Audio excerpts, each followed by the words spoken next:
المهرجان ديال البحر الابيض المتوسط السينما في تطوان.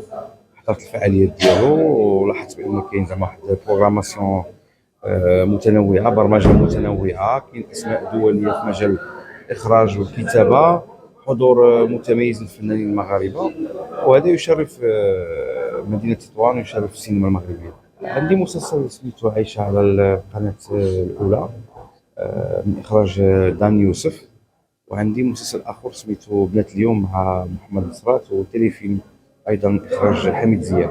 اولا شكرا على الدعوه الكريمه لكم، وشكرا على الدعوه الكريمه للناس ديال المهرجان. كنقول لهم ان شاء الله هاد الدوره هذه تكون بحال الدورات اللي فاتوا، وان شاء الله نكونوا معكم في دورات اللي ما تجي ان شاء الله. مهرجان مزيون بزاف، كيعطي اشعاع للمدينه، كيجمع ثله من الممثلين والنجوم.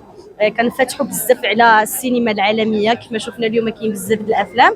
فكنقول لهم بون كوراج، ان شاء الله نكونوا معكم دائما ان شاء الله. رمضان ان شاء الله كيف ما قلت دائما يبقاو متبعيني في السوشيال ميديا، حيت هي اللي كيكون فيها دائما الجديد، دائما فيديوهات جديده، الى جانب ان دائما في كل جمعه ان شاء الله نطلع عليكم برنامج رشيد شو، لان فخوره بانني كنمثل جهه الشمال في برنامج مزيون بزاف بحال برنامج رشيد العلالي اللي تبارك الله على مدى مواسم هو الاول في الارقام القياسيه بالنسبه للمشاهده في المغرب.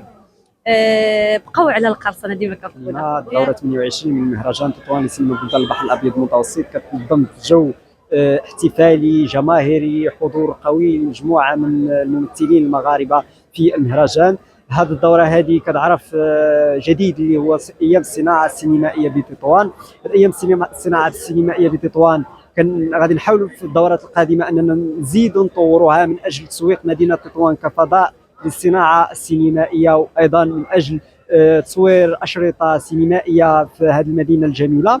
مهرجان تطوان كالعاده دائما البرمجه ديالو الغنيه بالافلام المتميزه على الصعيد المتوسطي، وايضا المهرجان كيحافظ على الندوات المركزيه اللي كتعالج قضايا السينما في المتوسط.